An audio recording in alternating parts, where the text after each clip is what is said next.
What's going on, everybody? My name is David, back with another video for you.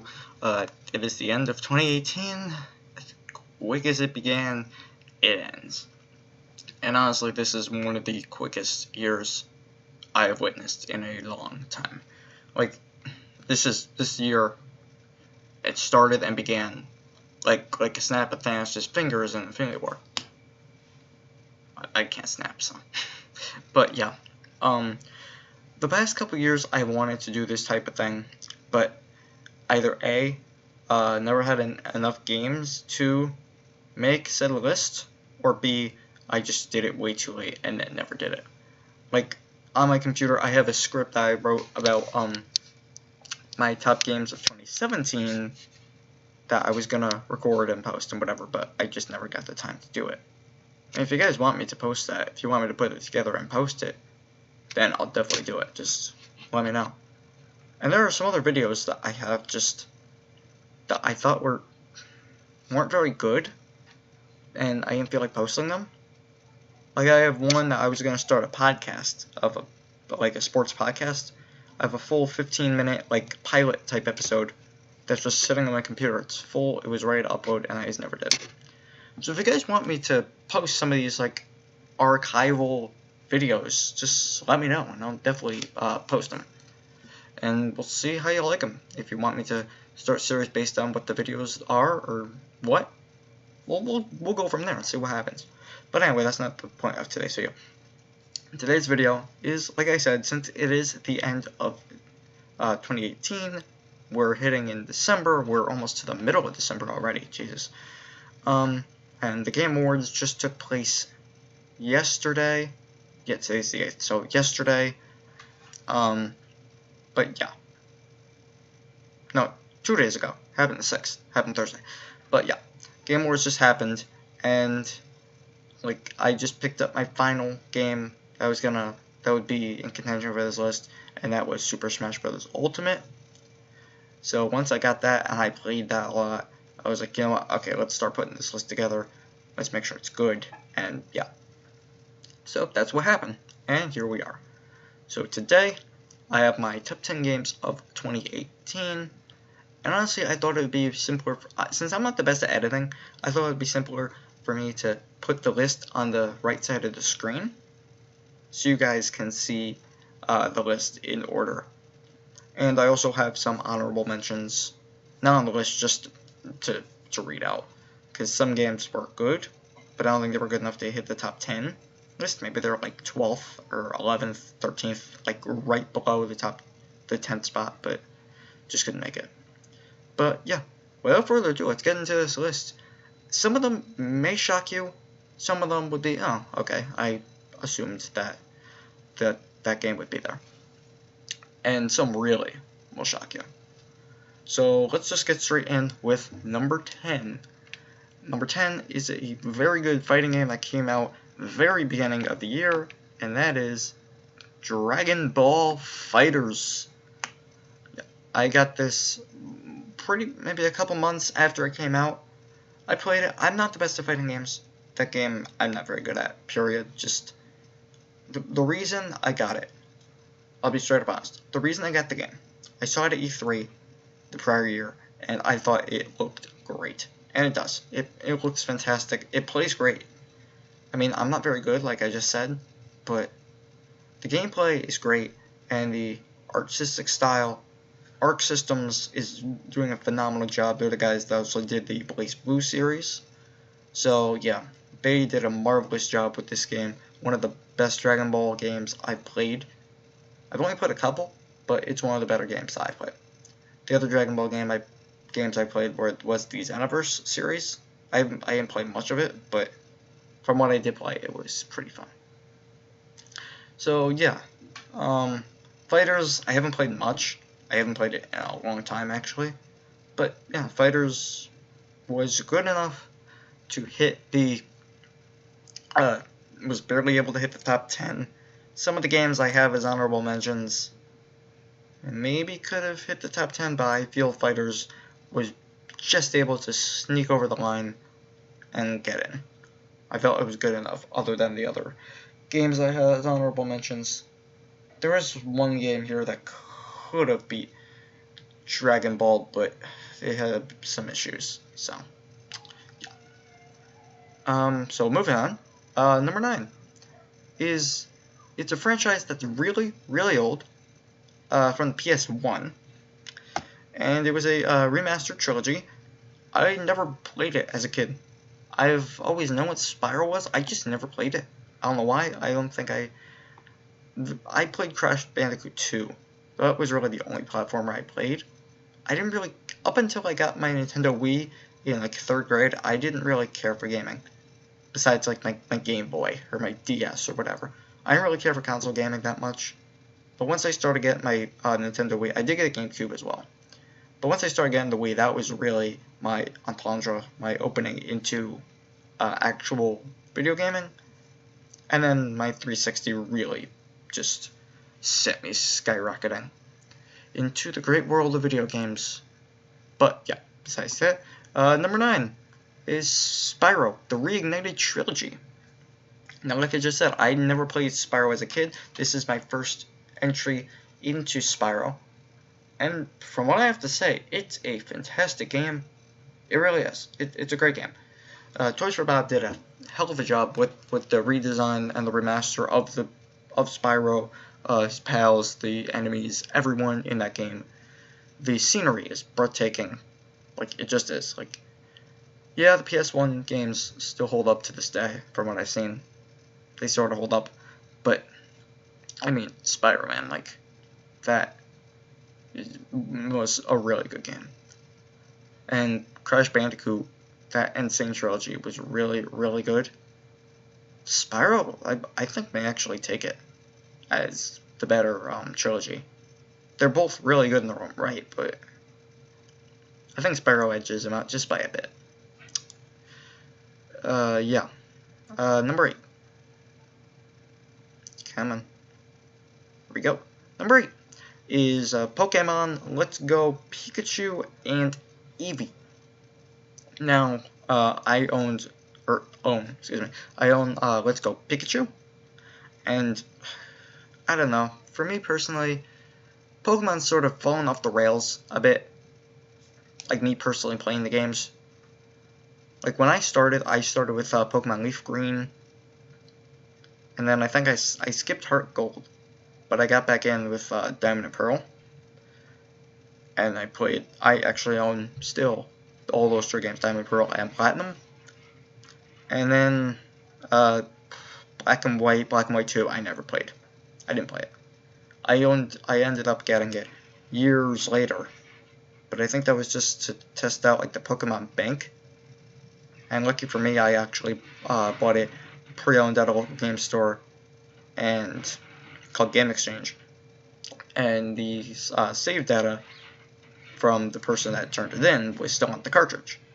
And they had fantastic Pokemon. They had like Darkrai, and they had the legendaries from that game, and all those type of Pokemon. I'm like, oh, thank you.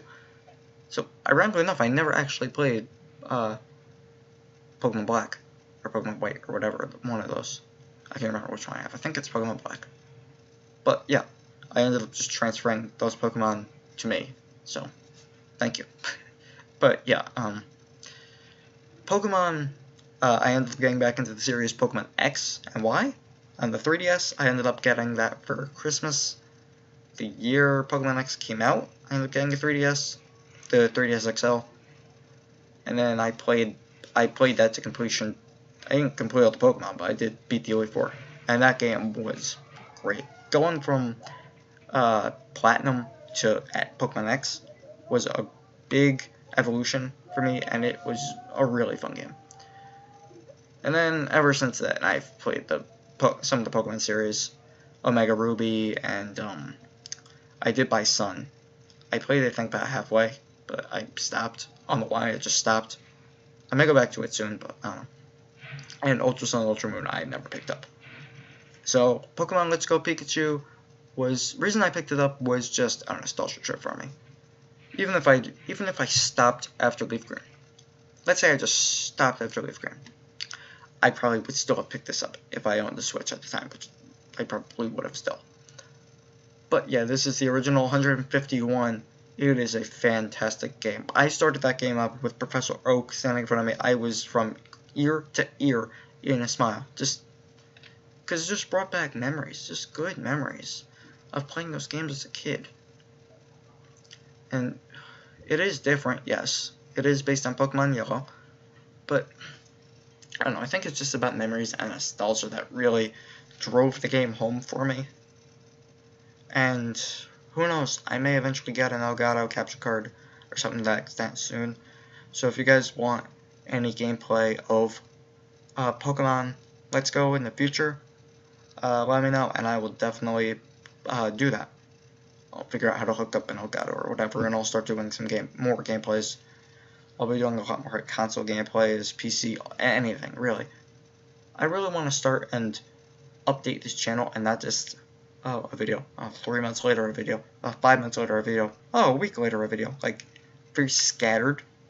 I want to try and be more consistent, so hopefully 2019 will definitely be better.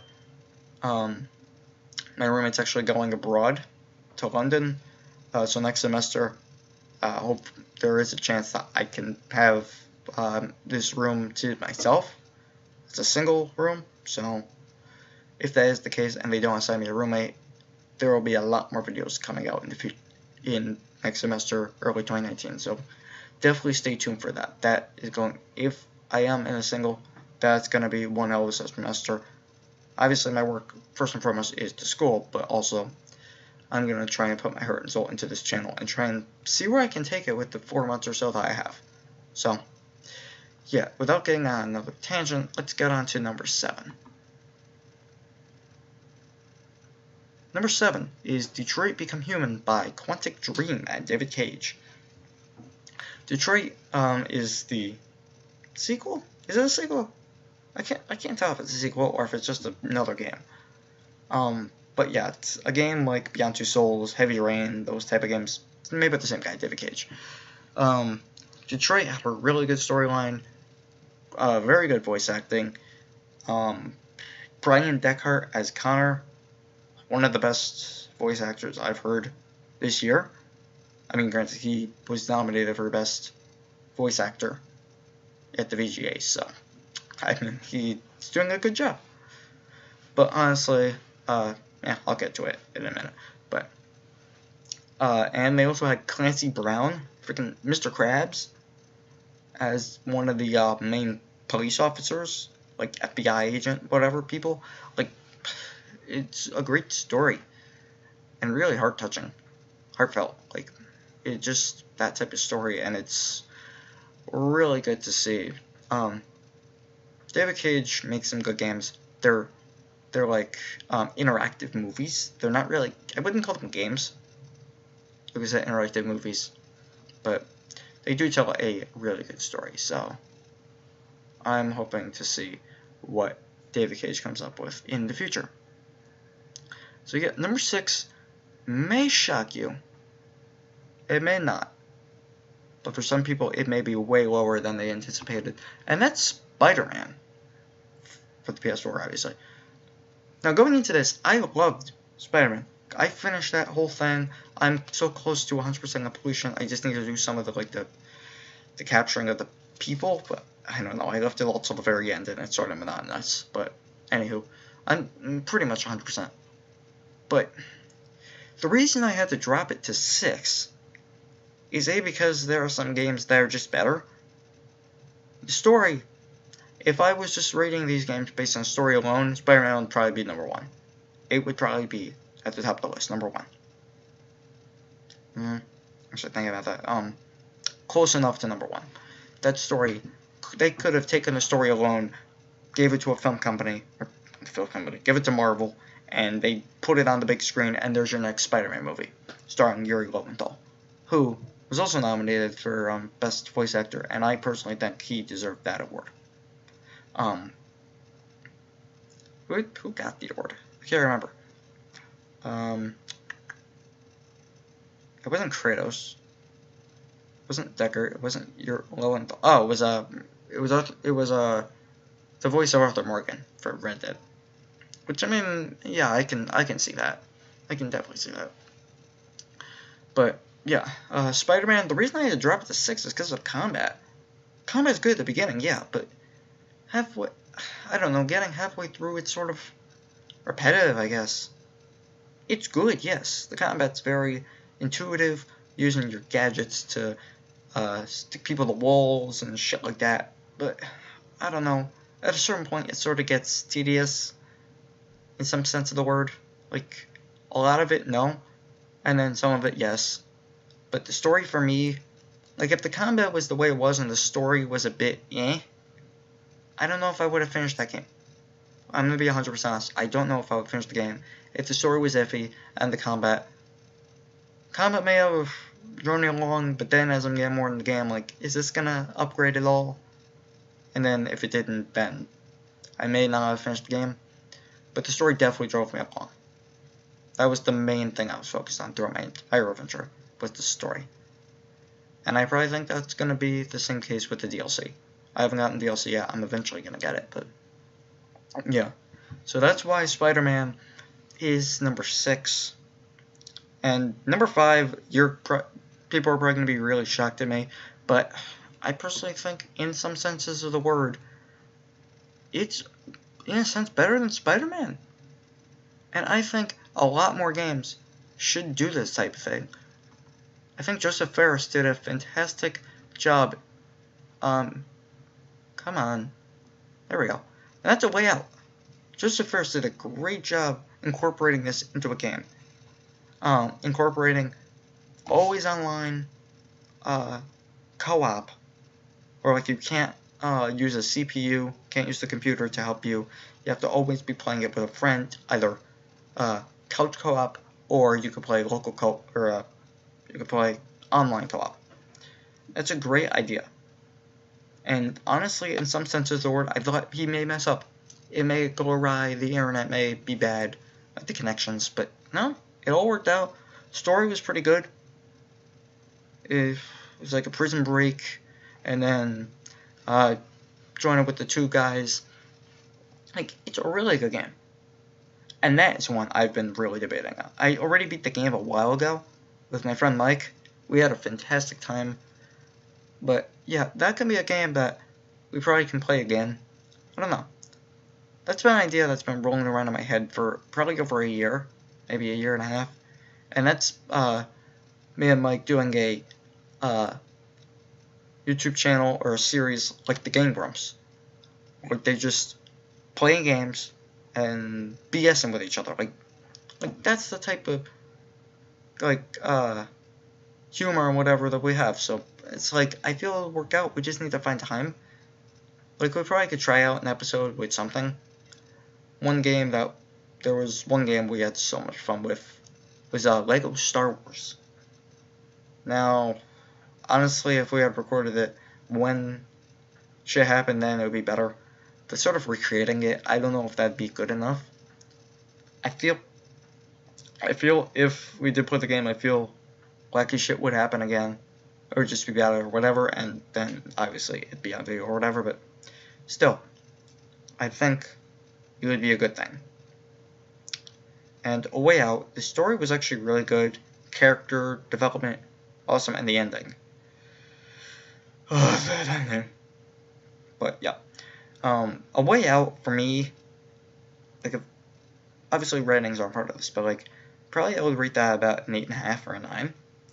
The one downfall of The Way Out was there was one section, it was sort of closer to the end, and it just felt like waves on waves of enemies. It wasn't fun, it was treacherous, and by treacherous I mean like you just had to trek through it, and I don't know, we got through it because it was near the end of the game, but I don't know, that part was just not worth it. But besides that, it was a great game. Okay, number 4. Now we're getting to the top 4. This is some of the better games of 2018. Number 4 is Far Cry 5. Now, bear in mind for a moment, I have never played a Far Cry game before this. I did own Far Cry 4. I did play it for a bit. It was okay. I saw it, when it came out, I saw it. It looked pretty cool, so I asked for it for my birthday from my parents. They got it for me. and I tried it. Tried it for a little bit. It was okay. I may eventually go back to it now because I know what a Far Cry game is and how it plays.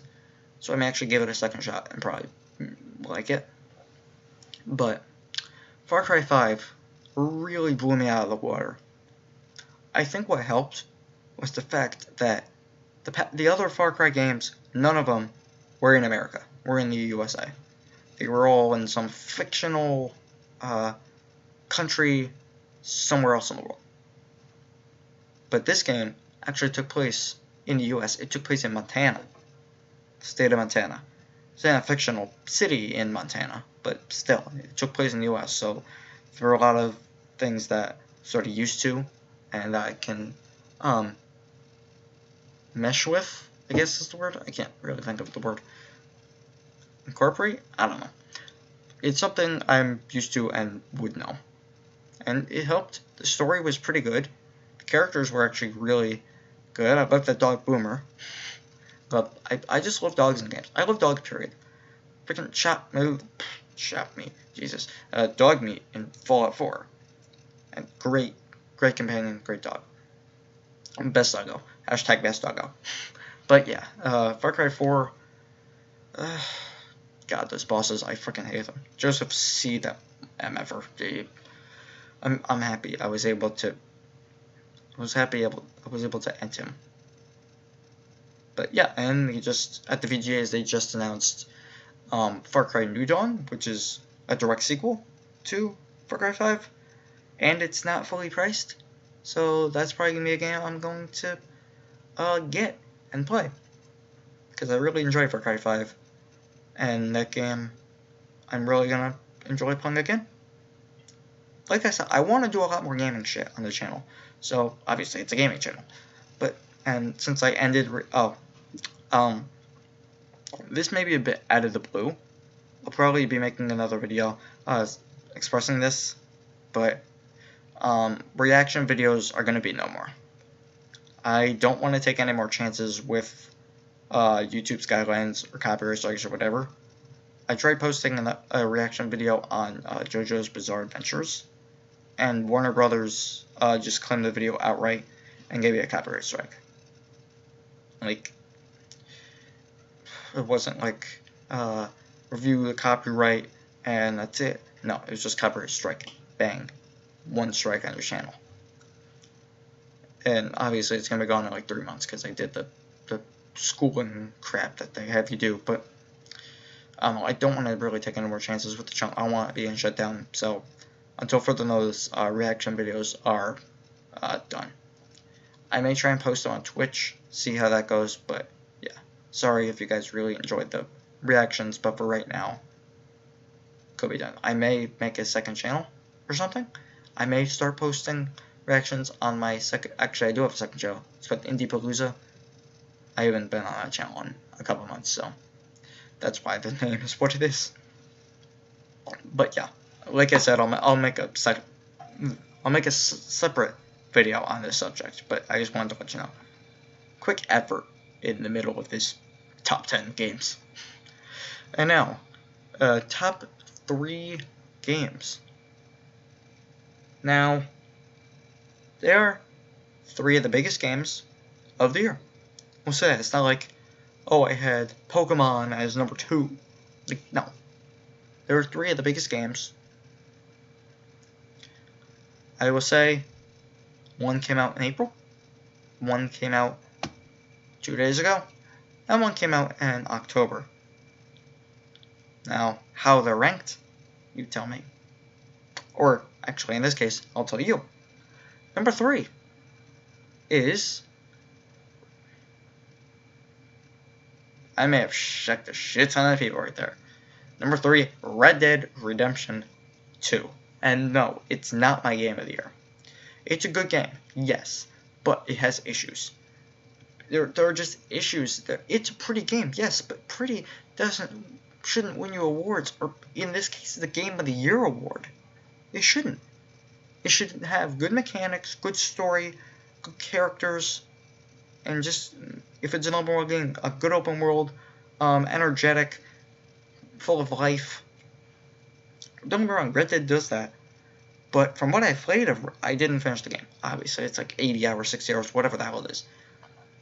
I got somewhat into it, but I'm just going off what I played. What I played is good.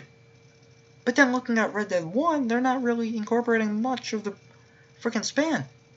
It feels, like some people said, it feels like a game from 2012 because, I mean, that's when they started production on this game. So, actually, they started production in 2010. They probably started making the game in 2012 or so. But yeah, Red Dead, it's a good game, yes. But I personally don't think it's Game of the Year. And neither did the VGAs or fans or any, like, that type of shit. But Red Dead's a good game, don't get me wrong. I will eventually finish it, and I will predict I'm going to really enjoy it. But it's not my Game of the Year. So, yeah. And that's all I'm going to go on it. If you guys want to talk to me about any of the games I have here, down in the comment section down below, do it. You can do it. And I will discuss things with you about whatever, honestly. Anything related to this, anything related to gaming in general. Yeah. So into the big ones. Number 2 and number 1. Number 2 is Super Smash Bros. Ultimate for Nintendo Switch. My second Nintendo Switch game on this list. Super Smash Bros. Ultimate. What can I say that hasn't been said already about this game? It is probably the best fighting game I have ever played. Personally, for me, it's the best Smash Bros. Game I've ever played. Granted, I've only really played Smash Brawl and Smash 4 on the 3DS. I do own the N64 version, but I just got that this summer. Barely played it. Brawl, I do have the most time with. And no, I've never played Smash Melee.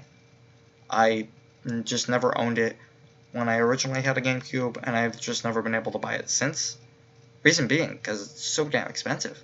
I don't want to pay all that money for a game, or pay full price. As much as a AAA game costs now, pre-owned, that's how much Melee costs. And it's a ridiculous amount of money. Like a game from 2003? 2001. Like, I don't want to pay that money. But yeah, Smash Brothers, phenomenal game. Just maybe an hour or so ago, I completed the entire roster, got all 74 characters. It took a long time. But I've been playing all the modes, Smash mode, Classic mode, the World of Light mode. It's all great. It's all fantastic. And if you guys have a Switch out there, even if you really don't like fighting games, I highly recommend you give this game a shot. Because what is happening? Okay, there we go. Jesus. My screen is freezing up. I'm like, I was like, what the fuck? What is happening? Ghosts! Are you here, ghosts? No ghosts. But yeah. If you have a Switch, give Smash Ultimate a shot if you haven't already. It's a phenomenal game, and I know you'll like it to give it a shot. And now, number 1. If you couldn't have guessed already, it is God of War for the PS4. Obviously. Boom. There we go. But yeah, God of War for the PS4. I originally started playing that game way back when it released in April. And I got to a certain point. And I tried beating this boss. And I couldn't beat him. And I couldn't beat him, and I couldn't beat him. I tried maybe 25 times. I could not beat him. So I was like, fuck it, I'm done. I'm not going to play this. So, it was about a 6-month break. It was maybe maybe a week or so ago. I was like, you know what? I'm going to go back to God of War. I'm going to start over. I'm going to realign my RPG stats or whatever, because I felt maybe something went off there. And I think it's because I played Assassin's Creed Origins that has the same type of like combat style, that I think it really helped me understand how to play God of War or whatever better, because when I got to that spot, it was still intense to fight, but I beat that boss in one go. So, yeah. And then I eventually beat the game, and it was freaking fantastic. It is one of the best games I've ever played. Me personally, one of the top 3 best games of this generation, which is saying a lot given all the games that we've had and may get with Cyberpunk 2077 coming possibly next year. Like, it's odd. PS4, Xbox One came in with a bang, and they're probably going to be exiting with an even larger bang. Like, the consoles are getting more powerful, but we're also getting much better games. So, yeah, God of War, 10 out of 10, obviously. It was my personal game of the year, and a lot of people's personal games of the year. It was just that good. The story, absolutely phenomenal. Christopher Judge replacing... I don't actually know who voiced Kratos beforehand, but just him voicing Kratos, it just fit like a glove. And the Sonny Suljic, whatever his name is, I think that's his name, the kid that played Atreus, such good voice acting. The cast, amazing. It all worked out, and they took home the trophy. So congrats to them. And I have some honorable mentions before I say goodnight. So I have on here Super Mario Party, which ironically enough is the first Mario Party I've ever owned. I have played a couple of the others. I played a lot of Super Mario Party 8 as a kid because my cousin owned it, and it was a really fun game, really good experience. I played a couple of the other ones.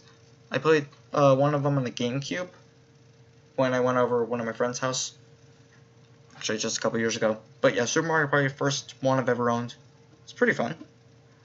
I've heard it's not as fun as the original Mario Party games, and from what I've seen online, like the gameplay of the old ones, I sort of agree. The minigames are really good, though. I will give it that. The minigames are really good. So, yeah. And a couple others. I have Vampire from Don't Nod, the creators of Life is Strange. It's okay. Not fantastic. It was an interesting concept. I'll give it that, but I don't think it really fulfilled their concept to its fullest extent. It is coming to Switch, though, so that's a good thing. I may get it on Switch, and I'll give it another shot. I have We Happy Few from Gearbox Software, the people that made Borderlands. And We Happy Few. Again, interesting concept. I played a bit of the alpha or beta or whatever the hell it was a while ago. It was fun. It was interesting. But, I don't know. It did give me Bioshock type feels, but it was just okay. I mean, it wasn't much. It was like, oh my god, I love this game. Some senses of the word it was. I did. But it was just okay. And there wasn't really anything to write home about in a sense.